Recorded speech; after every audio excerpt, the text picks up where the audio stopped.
오늘 함께 읽으실 말씀은 마태복음 7장 1절에서 12절까지 말씀입니다. 비판을 받지 아니하려거든 비판하지 말라. 너희가 비판하는 그 비판으로 너희가 비판을 받을 것이요 너희가 헤아리는 그 헤아림으로 너희가 헤아림을 받을 것이니라. 어찌하여 형제의 눈 속에 있는 티는 보고 내 눈 속에 있는 들보는 깨닫지 못하느냐. 보라, 내 눈 속에 들보가 있는데 어찌하여 형제에게 말하기를 나로 내 눈 속에 있는 티를 빼게 하라 하겠느냐. 외식하는 자여, 먼저 내 눈 속에서 들보를 빼어라. 그 후에야 밝히 보고 형제의 눈 속에서 티를 빼리라. 거룩한 것을 개에게 주지 말며 너희 진주를 돼지 앞에 던지지 말라. 그들이 그것을 발로 밟고 돌이켜 너희를 찢어 상하게 할까 염려하라. 구하라, 그리하면 너희에게 주실 것이요 찾으라, 그리하면 찾아낼 것이요 문을 두드리라, 그리하면 너희에게 열릴 것이니 구하는 이마다 받을 것이요 찾는 이는 찾아낼 것이요 두드리는 이에게는 열릴 것이니라. 너희 중에 누가 아들이 떡을 달라 하는데 돌을 주며 생선을 달라 하는데 뱀을 줄 사람이 있겠느냐. 너희가 악한 자라도 좋은 것으로 자식에게 줄 줄 알거든 하물며 하늘에 계신 너희 아버지께서 구하는 자에게 좋은 것으로 주시지 않겠느냐. 그러므로 무엇이든지 남에게 대접을 받고자 하는 대로 너희도 남을 대접하라. 이것이 율법이요 선지자니라. 아멘. 우리가 요즘 계속해서 살펴보고 있는 마태복음 5장에서 7장까지는 예수님의 산상수훈, 즉 산상에서 하신 설교의 말씀들을 다루고 있습니다.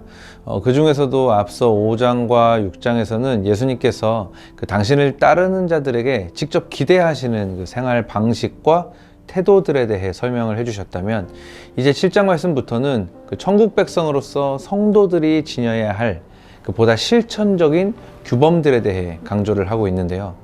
오늘 함께 읽은 7장 1절부터 12절은 크게 다른 사람을 함부로 비판하지 말라는 교훈을 기록하고 있는 앞부분 1절에서 6절까지의 말씀과 주로 기도의 원리에 관한 교훈을 주고 있는 뒷부분 7절에서 12절까지의 말씀, 이렇게 두 부분으로 나눠볼 수가 있겠습니다.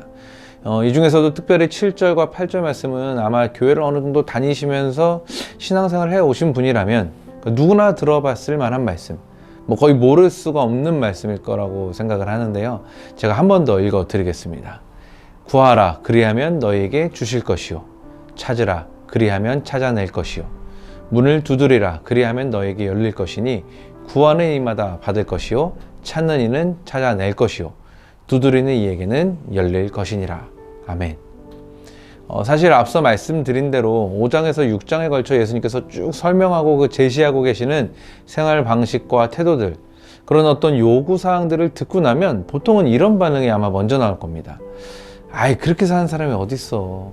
그걸 다 지키는 건 사실 불가능하지. 그게 말이 돼? 이렇게 생각하는 사람들이 결코 적지 않을 거라는 거죠. 그렇지 않나요? 자, 그런데 이게 예수님께서 하신 말씀이니 예수님의 제자된 자로서 우리가 이것을 지키기는 해야겠고, 근데 내 힘으로는 도저히 그렇게 안 사라지고, 그러다 보니 이 문제를 해결하려면 어떻게 해야 되죠? 그렇죠. 당연히 하나님의 도움이 필요한 거죠. 그래서 결국 우리는 살면서 겪게 되는 여러 상황 안에서 하나님의 도우심을 구하면서 기도를 하게 될 텐데, 바로 그때 예수님께서 우리의 그 기도가 응답을 받을 수 있는 방법, 그 해답으로 제시하고 계신 세 가지가 바로 이건 거죠. 구하라, 찾으라, 두드리라.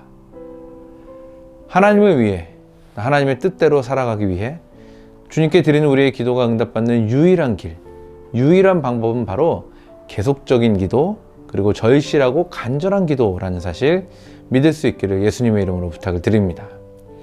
자, 그런데 우리가 이 구하라, 찾으라, 두드리라는 그 기도의 방법을 좀 자세히 들여다보면 중요한 특징 한 가지를 발견할 수 있게 되는데요. 그것은 바로 이 구하라, 찾으라, 두드리라는 기도의 방법들이 삼중적인 의미를 지니면서도 특별히 뒤로 갈수록 더 강조되고 적극적인 의미를 지니는, 즉 점층적인 방법으로 나타나고 있다는 사실입니다. 먼저 구한다는 말은 자기 자신의 부족함과 결핍을 인식하고 하나님께 그것을 채워주시도록 호소하는 것을 의미합니다. 그러니까 한마디로 나는 할 수 없으니 이러면서 구하기 시작하는 거죠. 그래서 여기에는 반드시 하나님 앞에서의 겸손과 믿음이 전제됩니다. 그러니까 그 겸손과 믿음이 없는 사람은 하나님께 구할 수조차 없기 때문이죠. 다음으로 찾는다는 것은 앞서 언급한 구한다에 직접적인 행동을 더한 겁니다. 즉 진정한 기도는 하나님께 호소하는 것으로 그치지 않고 자기의 필요를 충족시키기 위한 인간 스스로의 열심과 노력을 동반하는 행위라는 것을 확인시켜주는 말인 겁니다. 그리고 마지막으로 두드린다는 것은 앞서 구하는 것에 노력과 행동을 더했으면 이젠 그 위에 인내를 더하는 것을 말합니다. 그래서 구하는 자는 그것이 이루어지기 위해서 정말 최선을 다하고 그것이 성취되기까지 될 때까지 믿음으로 그것을 바라보며 계속해서 인내하며 기다려야 한다라는 겁니다. 자, 이렇게 구하고 찾고 두드리는 기도를 주께 드릴 때 결국 우리는 하나님의 응답을 받을 수가 있습니다. 아멘이시죠? 자, 그럼 이제 여기서 우리는 스스로에게 이렇게 한번 돌아보며 질문해 보아야 합니다. 지금 나의 기도는 어떻습니까? 혹시 여러분 가운데 지금 하나님께 나름 간절하게 기도하는데도 응답이 없는 분 계시다면 오늘 이 말씀에 빗대어 자신의 기도의 태도, 기도의 모습들을 한번 점검해 보시기 바랍니다. 예를 들어 구하기는 하는데 보다 적극적으로 손을 내밀어서 찾거나 하지는 않고 있었다거나 아니면 구하고 찾기까지는 잘했는데 끝까지 두드리지를 않고 있었다거나 이런 것은 아닌지 말이죠. 사랑하는 청년 여러분, 오늘 우리가 함께 묵상한 이 말씀처럼 하나님 앞에 기도할 때는 단순히 기도하는 것뿐만 아니라 그것을 이루기 위해 내가 할 수 있는 스스로의 열심과 노력까지도 후회 없이 다할 수 있기를 바랍니다. 그리고 그 자리에서 끝까지 기다리며 인내해 보십시오. 그렇다면 반드시 바로 그곳에 하나님의 응답이 임할 것입니다.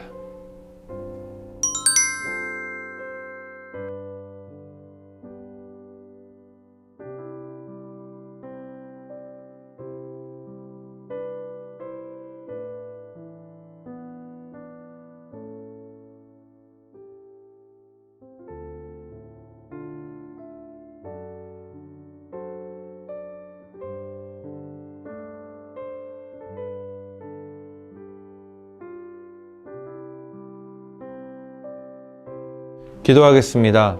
사랑의 하나님, 오늘도 변함없는 그 사랑의 빛으로 나를 비추시며 갈 길을 밝히 보이시니 참으로 감사합니다.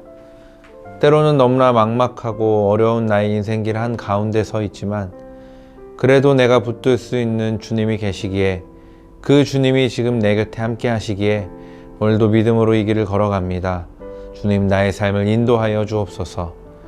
감사드리며 오늘도 나의 기도에 응답하시는 귀하신 주 예수의 이름으로 기도합니다. 아멘.